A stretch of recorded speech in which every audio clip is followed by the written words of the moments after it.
আসসালামু আলাইকুম রহমতুল্লাহি ওবারাকাতু। প্রিয় এইচএসসি 2025 ব্যাচ। সো তোমরা জানো যে 26 জুন থেকে তোমাদের পরীক্ষা, আর আজকে হচ্ছে 16ই জুন, অর্থাৎ তোমরা যারা 26 জুনের প্রস্তুতি নিচ্ছ, সো আজকের এই বিষয় হচ্ছে বাংলা প্রথম পত্র। সো তোমাদের প্রথম পরীক্ষা হচ্ছে বাংলা প্রথম পত্রের উপর যেহেতু, সো আজকের এই ভিডিওটা আমরা বাংলা প্রথম পত্রের উপর করব।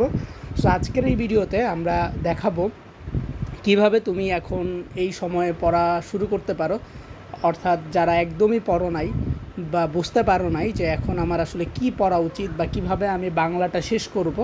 বাংলাতে ভাই অনেকগুলো গদ্য, অনেকগুলো পদ্য, এতগুলো গদ্য পদ্য আমি কিভাবে পড়ব। সো আজকের এই ভিডিওতে আমি তোমাদেরকে একটা টেকনিক শেখায় দিব, এবং এই টেকনিকটা যদি তুমি ফলো করো আশা করছি যে তোমার বাংলা প্রস্তুতি 100তে 100 হবে ইনশাআল্লাহ। সো যারাই আছো এই ভিডিও লাস্ট পর্যন্ত দেখবা। যদি তোমার মনে হয় যে আসলে আমার বাংলাতে ভালো করা উচিত, বাংলাতে ভালো করব আমি, সো কীভাবে গোছানো প্রস্তুতি নেওয়া উচিত এইটা আমি নিব, তাহলে অবশ্যই ভিডিওটা লাস্ট পর্যন্ত দেখবা। সো প্রথমে একটু খেয়াল করো, এখানে লেখা আছে অপরিচিতা প্রথম পত্র, অপরিচিতা অর্থাৎ সৃজনশীল 1।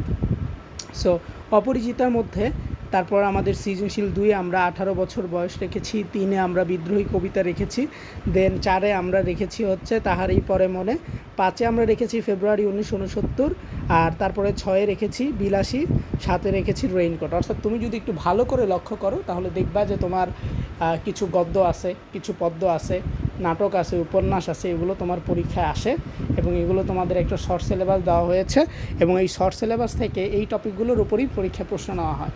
বাট তুমি যদি এখন ভাই সবগুলো পড়তে যাও তাহলে তোমার জন্য কঠিন হয়ে যাবে না?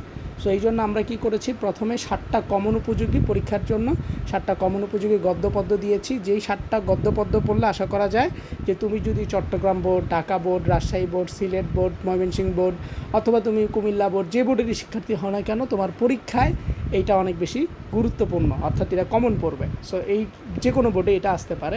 সো এইরকম 7টা সৃজনশীলের টপিক নিয়ে আমরা আলোচনা করব। সো 1 নম্বরে আমরা অপরিচিতা গল্পটি রেখেছি, অর্থাৎ তুমি যেই বোর্ডেরই শিক্ষার্থী হও না কেন তুমি অপরিচিতা গল্পটি দেখতে পারো, এটা অনেক বেশি ইম্পর্ট্যান্ট এবং এটা তোমার পরীক্ষায় আসতে পারে, ঠিক আছে। তারপরে আমরা 2 নম্বরে যে বিষয়টা রেখেছি সেটা হচ্ছে 18 বছর বয়স, 18 বছর বয়স এটা তুমি পড়তে পারো। দেন 3 নম্বরে বিদ্রোহী কবিতা থেকে একটা কবিতা, 18 বছর একটা কবিতা। দেন আমরা তোমার জন্য রেখেছি তাহারই পরে মনে থেকে একটা কবিতা।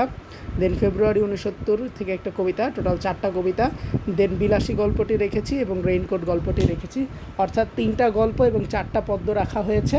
এই 3টা গল্প এবং 4টা পদ্য যদি তুমি পড়ো, তুমি যে বোর্ডেরই শিক্ষার্থী হও না কেন ইনশাল্লাহ এখান থেকে তোমার কমন আসবেই, ইনশাল্লাহ আসবেই, ঠিক আছে। তোমার কিন্তু 11টা সৃজনশীল আসবে, যার মধ্যে এখান থেকে তুমি কমন পাবাই।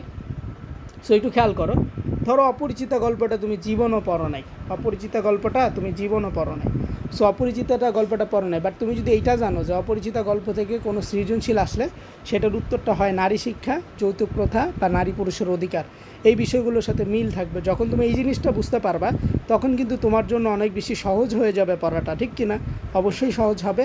সো আমরা কি করেছি, অপরিচিতা গল্পটির ব্রেকেটে কিছু বিষয় লিখে দিয়েছি, এটা হচ্ছে উদ্দীপকের বিষয়, অর্থাৎ অপরিচিতা থেকে কোনো গল্প পরীক্ষায় প্রশ্ন আসা মানেই উত্তরটা হয় নারী শিক্ষা দিয়ে আসবে, নাহলে যৌতুক প্রথা, নাহলে নারী পুরুষের অধিকার। ঠিক 18 বছর বয়স থেকে যদি আসে তাহলে তারুণ্য শক্তি বা প্রত্যয়। দেন বিদ্রোহী থেকে আসলে মানবতাবোধ বা মানব ধর্ম। তাহারাই পরে মনে থেকে আসলে স্মৃতিচারণ বা শোক বেদনা বা উদাসীন মনোভাব, ঠিক আছে। অর্থাৎ আমরা যদি এগুলো জানতে পারি তাহলে আমার জন্য পড়াটা একদম সহজ হয়ে যায়।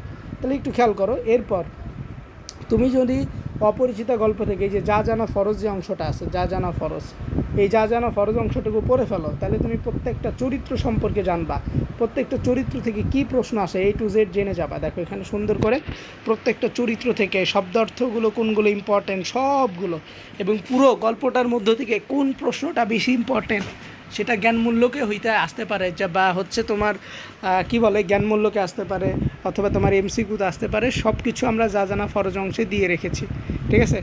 দেন তুমি যদি জ্ঞানমূল্যক চাও পড়তে পারবা, তুমি যদি চাও যে ভাই অনুধাবন পড়তে পারবা। বাট আমার মতে এখন তোমাদের জন্য আমার একটা বিশেষ পরামর্শ, সেটা হচ্ছে এখন তুমি ভাই এত জ্ঞানমূল্যক, অনুধাবন, সৃজনশীল পড়ার সময় নাই, এগুলো পড়ে সময় নষ্ট করবে না। এখন তোমার সময় হচ্ছে জাস্ট উদ্দীপকের বিষয়টা কি হইতে পারে এইটা পড়বা, আর যা জানা ফরজ নামের যে বিষয়টা আছে, যা জানা ফরজ, এই টপিকটা পড়বা। তুমি যদি এই 2টা টপিক ভালো করে পড়ো ভাই, তোমার এই এমসিকিউতে আটকানো যাবে না, তোমার এই সৃজনশীলও আটকানো যাবে না, তোমার এই জ্ঞানমূল্যকেও আটকানো যাবে না, তুমি ভালো পারবা ইনশাআল্লাহ। তারপরে আমি দেখি আমাদের প্রত্যেকটা গদ্য সব কিছুর মধ্যে দেখো এমসিকিউ টেমসিকিউ সবই আছে শীটে, বাট সময় তো নাই, তাই না? আর হাতে গোনা 10 দিন সময় আছে, সেই 10 দিনে তো আর এত কিছু পড়া পসিবল না। সো এই জন্য আমাদের প্রত্যেকটা গল্পের যে যা জানা ফরজ অংশটুকু আছে সেটা পড়ে ফেলবা এবং এই শীটটা নিতে পারো। এই শীটটার মধ্যে যেহেতু সব কিছু আছে যা জানা ফরজের অংশটুকু, সো এই জন্য শীটটা নিতে পারো। এই শীটটার মূল্য মাত্র 70 টাকা অফার প্রাইজে। এটা একটা পিডিএফ সাজেশন শিট, যারা নিবা ভাই পিডিএফই দিব হোয়াটসঅ্যাপে। সো তোমার যদি হোয়াটসঅ্যাপ নাম্বার থাকে তাহলে আমাদের এই হোয়াটসঅ্যাপে যোগাযোগ করবা 018181165273, এই নাম্বারে যোগাযোগ করে বলবা যে ভাই আমি বাংলা প্রথম পত্রটা নিতে চাই। সো বাংলা প্রথম পত্রটা নিয়ে আমি সব যা জানা ফরজ অংশটুকু পড়ে ফেলতে চাই, তাহলে আমরা তোমাকে পিডিএফটা দিব। তুমি বিকাশ নগদে যদি 70 টাকা পাঠাও তাহলে দিয়ে দেওয়া হবে, সমস্যা নেই। সো যারাই নিতে চাচ্ছ এখনই যোগাযোগ করো ভাই, সময় নাই, মাত্র আর 10 দিনের মতো সময় আছে, তারপরেই তোমার পরীক্ষা শুরু হয়ে যাবে। সো এর মধ্যে যদি চাও যে ভালো প্রস্তুতি নিতে তাহলে অবশ্যই নিবা। সো ভালো থাকো, সুস্থ থাকো, দেখা হবে তোমার সাথে আমাদের পরবর্তী ভিডিওতে, যেখানে আমরা আরেকটা বিষয় নিয়ে আলোচনা করবো ইনশাআল্লাহ।